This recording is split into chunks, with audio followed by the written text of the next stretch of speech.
Jell-O. The Jell-O program starring Jack Benny with Mary Livingston, Phil Harris, Kenny Baker, and yours truly, Don Wilson. The orchestra opens the program with No Wonder.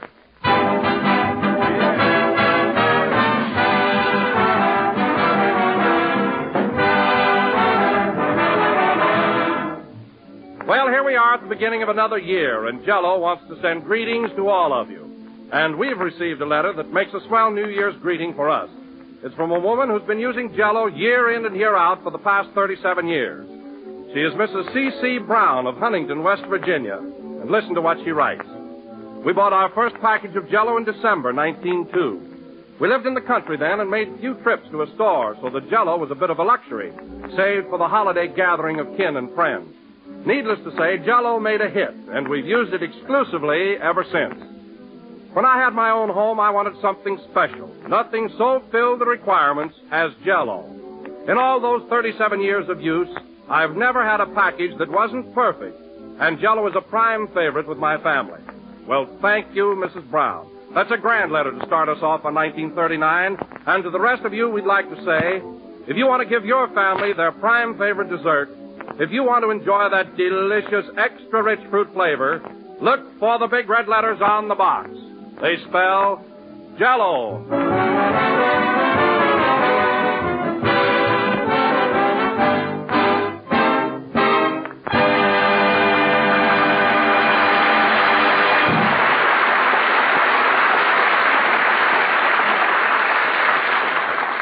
And now, ladies and gentlemen, this being the first day of the new year, it behooves me to introduce the star of this program in a manner befitting his dignity and position. Well.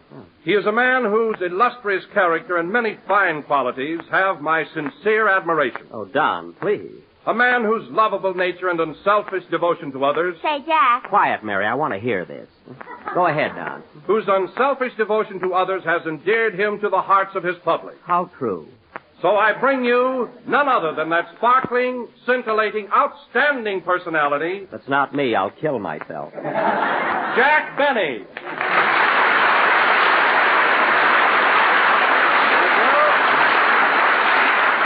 Thank you. Hello again. This is Jack Benny talking, one of the sweetest guys I've ever met. And, Don, I want to thank you for that beautiful introduction. You know, as a rule, a man has to be dead before he gets such a lovely tribute. Well, I wrote it just before the broadcast while you were lying down. Oh, you didn't expect me to get up, eh? Well, I am pretty tired after last night. Hey, by the way, Don, what did you do New Year's Eve? Did you have any fun? Oh, I had a swell time, Jack. Simply wonderful. That's good. First, I took my wife to a movie, and then we went to the Coconut Grove to celebrate. Well, that was nice. First the picture, and then the Coconut Grove. I suppose you danced a lot. No, my wife left her shoes in the movie. Well, there's nothing like relaxing at the cinema. I often slip my shoes off myself, but I'm getting so absent-minded I'm not going to do it anymore. You're not? No, the other night at Grauman's Chinese, I was clear down to my underwear before the usher stopped me. Oh, it was embarrassing. I can imagine. Well, tell me, Jack, how did you spend New Year's Eve? Any excitement last night? Well, I had a fairly good time, Don. I took Mary to the Wilshire Bowl, you know, where Phil Harris is playing. Oh, you did? Yeah. Say, you had a pretty good time in my place last night, didn't you, Jackson? Yes, I had a nice time, Philson. But as long as it was your place, you might have seen that I got a decent table. What are you talking about? Your table wasn't so far away. It wasn't. I was so far from the bandstand, I couldn't even see the circles under your eyes.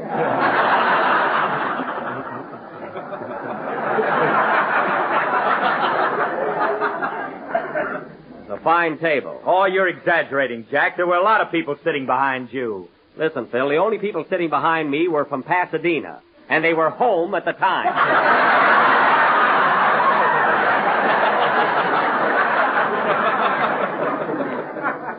What a New Year's Eve. Well, Jack, maybe Phil couldn't help it. New Year's Eve's a big night, and after all, first come, first serve. That's what burns me up, Don. I was the first one in the place.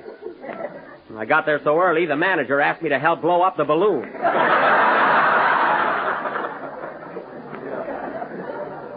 How do you like that?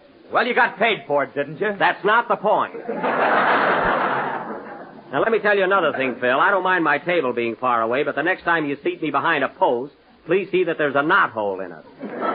Behind the post. What are you talking about? Oh, never mind. Hello, Jack. Happy New Year. Happy New Year. I was just telling Phil about the fine table he gave us last night. Imagine seating us behind a post.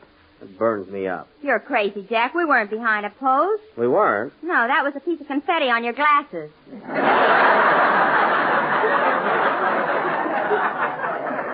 Well, why didn't you tell me? I nearly broke my neck trying to peek around it. Anyway, post or no post, we were certainly sitting far enough away from everything. Well, I'm glad we were. I was so ashamed sitting next to you with that old-fashioned tuxedo you had on. Why don't you buy a new one? Oh, how often do I wear a tuxedo? Besides, it isn't so old. It isn't? No. Go on. I put my hand in your pocket and pulled out a program from Ford's Theater. Listen, Mary, that suit might be a little out of style, but they're still wearing single...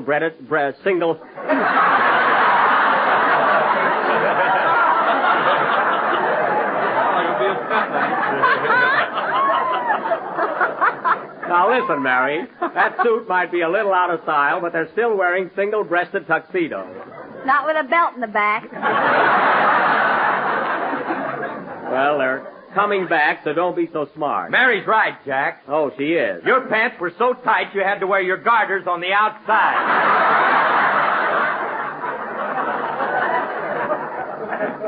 Listen, Maestro, one more crack out of you, and you'll be leading the organ on the Lum and Abner program.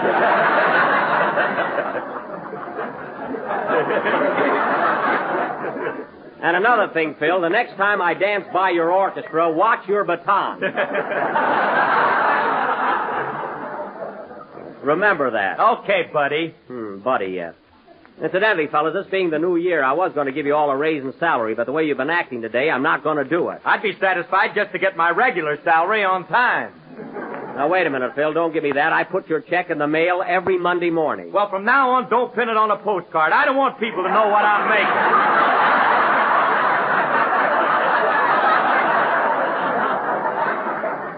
All right, Phil, cut out the beefing. Let's see if we can't inaugurate the new year with a little harmony. Oh, Jack, you want to hear something awful? What, Mary? Here it is, New Year's, and I forgot to write a poem about it. Oh, that's a shame. I'll sit right down and dash one off. Okay, hurry it up. I'll fill in a little time for you, Mary.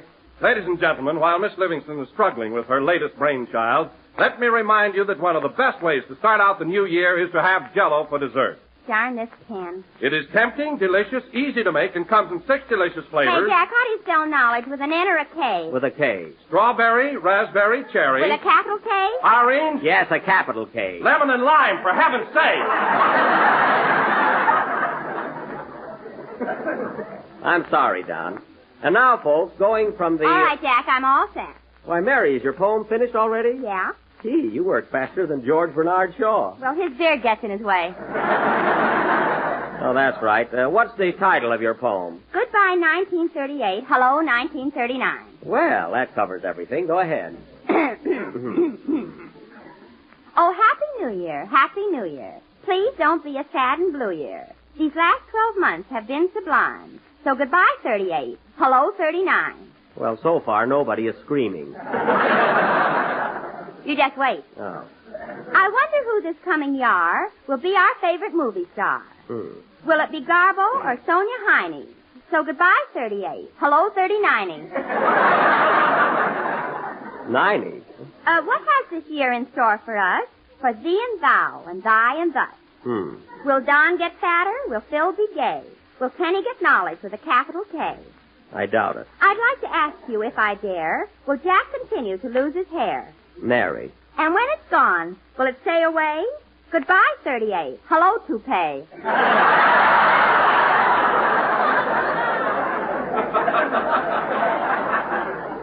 Mary, get to the last verse, will you? It's coming up now. That's good. Oh, Happy New Year. Happy New Year. Please don't be a sad and blue year. We will give you one more chance. So goodbye, Broadway. Hello, France. Well...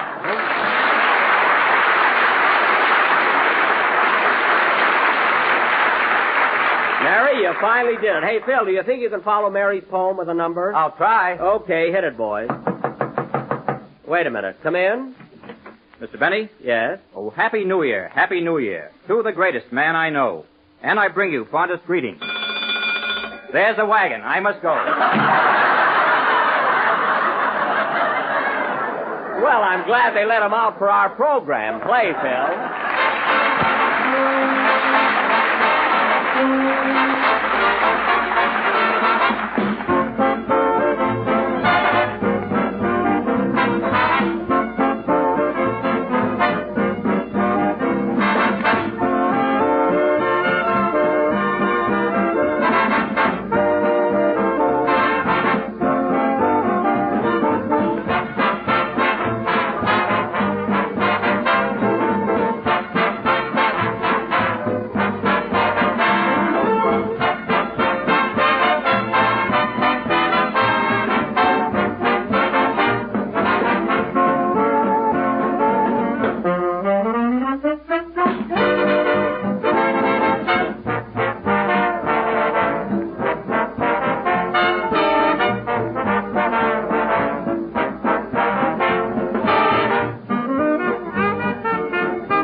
Say It With a Kiss, played by Phil Harris and his original orchestra. And now, ladies and gentlemen... Original? Yeah. Wait a minute, Jack. This isn't the band I started out with. I don't mean that, Phil. I mean when they look at their music, they still play something original. And speaking of the band, Phil, you'd think that they could start out the new year by dressing a little better. Where'd they get those awful-looking neckties? Aren't they atrocious? They certainly are. Where'd they get them? I gave them to them for Christmas. Oh. And saying that reminds me, Phil, that was some Christmas present you sent me. You must have been under the weather when you bought it. Oh, no, I wasn't. I was sober as a judge when I bought your gift. You were not. I was, too. Then let me ask you something. What use have I got for a porthole?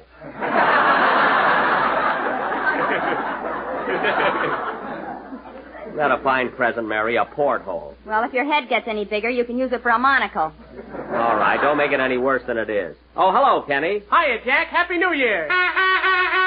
Well, Kenny, I see you're still celebrating. You must have had a good time last night. I'll say. I didn't get to bed until 10 o'clock. Gosh, I'm a wreck.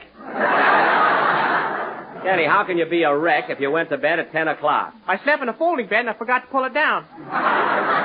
Well, it's none of my business, Kenny, but would you mind telling me how you got into a folding bed without pulling it down first? I'm not going to tell till I get it patented.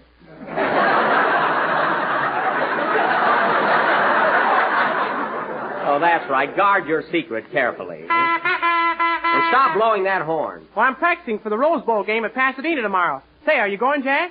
I certainly am. I wouldn't miss it for anything. Hey, Mary, I got a couple of good seats. You want to go with me? No. I went with you last year, and you were the only one in the stand wearing a raccoon coat and a beanie.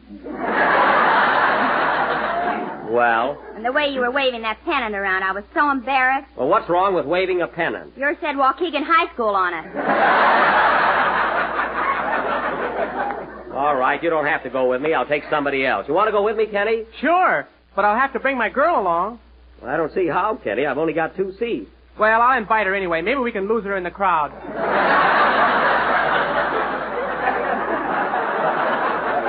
Yes, that ought to solve our problem.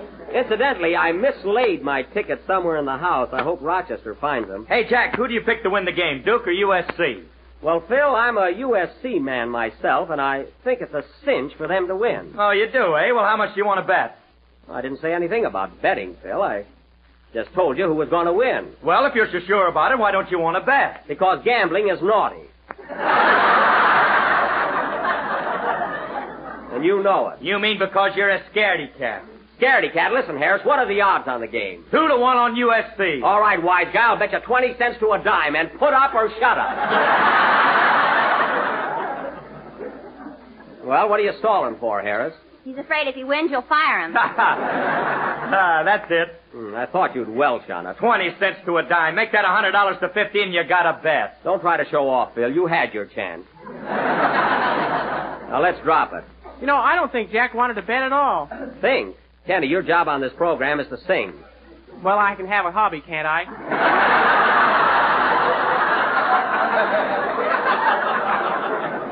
You better stick to stamps, Kenny, and go ahead with your song so we can get to do our play tonight. Okay. Hold it a minute. That must be Rochester. I asked him to call me. Hello? Hello, Mr. Benny. This is Rochester. Yeah, I was waiting for your call. Did you find my 2 tickets for the Rose Bowl game? No, I look high and low. I can't find them anywhere. Oh, gone it. That's a shame. Well, keep on looking. They might be in the house. They must be in the house someplace. Okay. So long. So long. Say, boss, can I have tomorrow off? I gotta go to a wedding in Pasadena.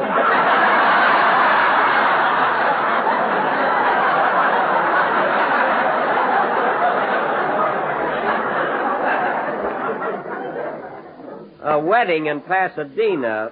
Tell me, Rochester, who's getting married? What was that, boss? I said, who's getting married in Pasadena tomorrow? Oh, aunt of mine. An aunt of yours, eh? Who's she marrying? Some fellow that's going to be my uncle. Uh-huh, I see. Now, at what time does this wedding take place? They kick off by 1:30. What's that? What did you say? Nothing. Keep quiet, operator. Rochester, there was no operator on the line. Now, you found those Rose Bowl tickets, didn't you? Well, You found those tickets, didn't you? Am I under oath? Answer me. Did you or did you not find those tickets? Sing, Kenny. Listen, Rochester, when I get home tonight, I want to find those 2 tickets on the dresser in my bedroom. Okay, boss. Happy New Year. Go ahead and sing, Kenny. That Rochester. The only way I can keep things in my house is to nail him down.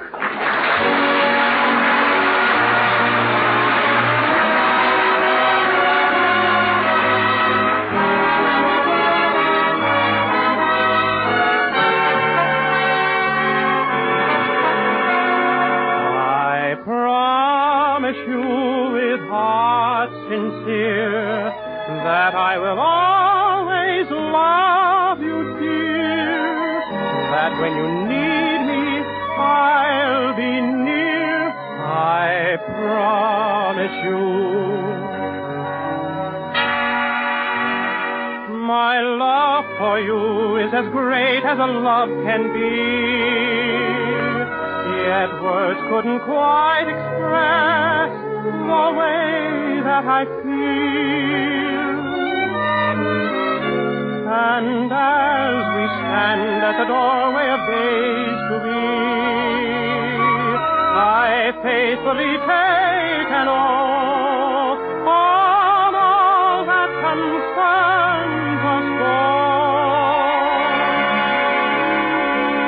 I promise you with heart sincere that I will always love you, dear.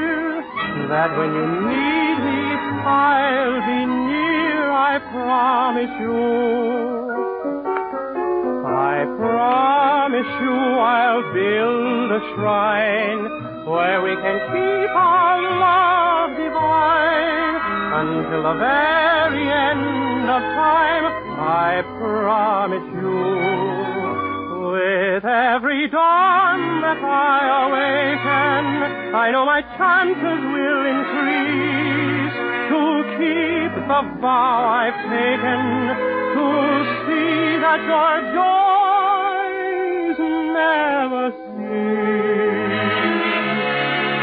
I promise you your heart will sing in what will seem eternal spring. I'll try to bring you everything I promise you.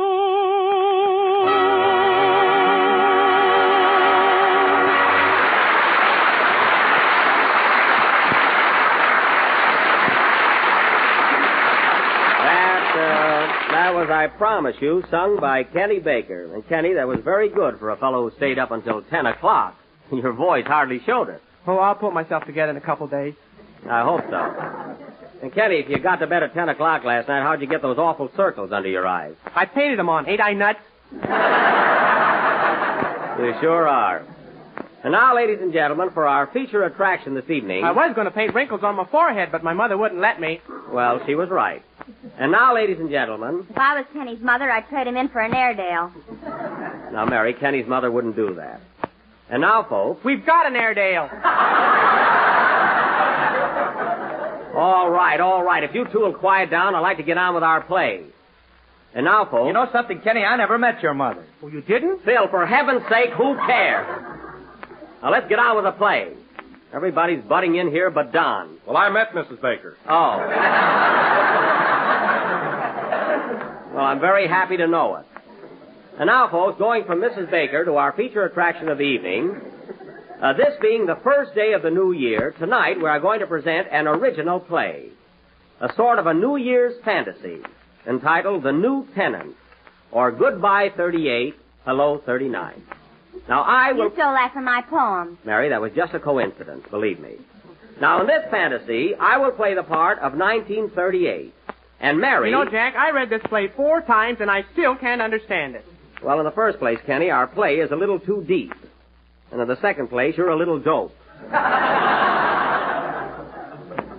I will be 1938, and Mary will be Mrs. 1938, my loving, loyal wife. And we have 12 children. What are you laughing at? I don't know. It's censored. And keep still. Now, our play opens in the home of Mr. and Mrs. 1938, who live in a big round house called the Earth. It is almost midnight on December 31st, and their lease is about to expire. Curtain. Music.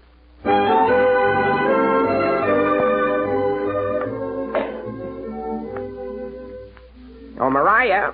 What do you want, Pa? Better hurry up with that packing. The landlord says we got to get out by midnight to make room for the new tenant. The new tenant? Who is he? Oh, some little nudist by the name of 39. He don't know what he's getting into, does he, Ma? Nope. This house sure has been a mess, ain't it? You said it. Remember a couple of months ago when the bathtub ran over and got New England soaking wet? I sure do. And say, Pa, what about the time last spring when the roof leaked and we had to hang Los Angeles out to dry? Wasn't that awful? Yep. Hey, Pa, turn on the moon. I can't see what I'm packing here. Okay. Hey, Moon. What do you want, you old fossil? I want some light down here. And quit winking at my wife. Okay. Say, you want some milk, too? Milk? Yeah, a cow just jumped over me. Well, I'll be darned. Quit gabbing, Pa. We ain't got much time. That's right. Darn those shooting stars, they're having a feud again. Doggone it, Pa. Even with all our troubles, I kind of hate to leave here. So do I. After all, we did have a lot of fun. Remember the time that scallywag Howard Hughes flew around our house in 5.5 days? Do I? He sure had me dizzy. And then that fella Corrigan. He started to fly from the kitchen to the parlor, and the darn fool ended up on the back porch. Say, Pa, did you pack up all the swing music? I'm doing it now. Flatfoot bluesy with the Floyd. Might as well take that with us. Say, Ma, it's 5 minutes to 12. We better start rounding up the kids. Where are they? Well, January, February, and March are outside playing on a cloud. Oh, where's April? He's taking a shower. Oh, he's always doing that. The rest of them are around here someplace. Well, tell him to stick close. We're going to leave in just a few minutes. I wonder who that can be. I'll go over and see. A tisket, a tasket. Boy, am I sick of that. Well, look who's here. Who is it, Pa? It's old man Mars from across the Milky Way. Hiya, Mars. Hiya, neighbor. Heard you were leaving tonight, so thought I'd drop over and say goodbye. Well, that was mighty sweet of you. Say, I sure handed you a scare a couple of months ago, didn't I? You certainly... Hey, what was the big idea, anyway? Well, I really didn't mean it. I was lighting a cigarette, and I reached down in the Hudson River to put the match out. And what happened? Well, my hand slipped, and I gave New Jersey a hot foot. You sure did. Say, Marge, you'll have to excuse me now. It's almost midnight, and I got to be getting out of here. So long. So long. Oh, say, I got my rocket ship outside. Can I give you a lift anywhere? No, thanks. We'll be all right. Say, those rocket ships smoke a lot, don't they? Yeah, the exhaust pipes are bad. I just flew by heaven, and now angels really got dirty faces. Well, if you pass by the other place, give my regards to Fred Allen. So long, Mars. So long. Well, Ma, it's almost midnight, so put on that silly hat of yours and let's get going. Okay, Pa. There's the first stroke of 12. I wonder what's keeping the new tenant. Don't worry, he'll be here. Doggone, Ma, I forgot to find out where we're moving to. Thought you bought a place over on Jupiter. No, but I took a look at Venus. Time's a-fleeting. We can't leave until that little brat gets here. That must be him now. Yep. Come in. Well, hello, young fella. Are you the little New Year? I ain't Bobby Breen. Well, my boy, come right in. Well, this is it, young man. Tell me, what do you think of your new home? Boy, what a dump. This house could stand a lot of fixing up. I know it, son. A lot of things wrong here, my boy. Yes, sirree. That Spanish shawl on the piano there is all ripped and torn. Need a lot of mending. And another thing, the china is just about all smashed to pieces. And while I think of it, son, if you see some little lost sheep roaming about, try and find a place for them around the house somewhere. I'll do what I can. For heaven's sake, let's get going. Just a second more. Now, there's just one more thing, young fella. What's that? May not sound like much, but it's a mighty big issue. Your greatest worry, my boy, is going to be to pick out a Scarlett O'Hara. That had me groggy all year. Come on, Pa, you're talking too much. I'm coming, Ma. Say, young fella, if you want any Jell-O, you'll find plenty in the pantry. Thanks, old-timer. You're welcome. Happy New Year, young fella. Happy New Year. Come on, Ma, let's go.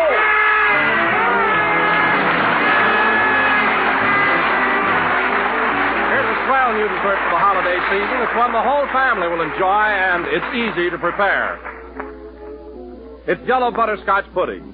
And until you've tried it, you don't know just how delicious a pudding dessert can be. Creamy smooth, rich and tasty, with a real old-fashioned butterscotch flavor that will bring the family back for more. Then try the new Jell-O vanilla pudding, tempting, delicate, and full flavored. And the Jell-O chocolate pudding, smooth and chocolatey, the kind that Mother used to make, but far quicker and easier. For all three Jell-O puddings take next to no time to prepare. There's only a few minutes cooking required. You'll find the simple directions on every package. And these new puddings will be a real surprise to you, for they're just as good as your own. Made with the same fine, wholesome ingredients, with a taste and texture you'll say is perfect. The best way to buy is to get 3 packages at a time. So ask your grocer for Jell-O butterscotch, vanilla, and a chocolate pudding. The real homemade kind. This is the last number of the 14th program in the new Jell-O series. And we will be with you again next Sunday night at the same time. Are you listening, Tommy? And now, ladies and gentlemen, I would like to announce that in response to many, many requests, and owing to a renewed and timely interest, we are going to present our version of Walt Disney's famous picture, Snow White and the Seven Dwarfs, next Sunday night. So if you missed it the first time, folks, be sure and tune in. And if you heard it, tune in anyway, as we're going to have a brand new Prince Charming. Guess who, folks? Oh, Andy, you gave it away. Good night, folks.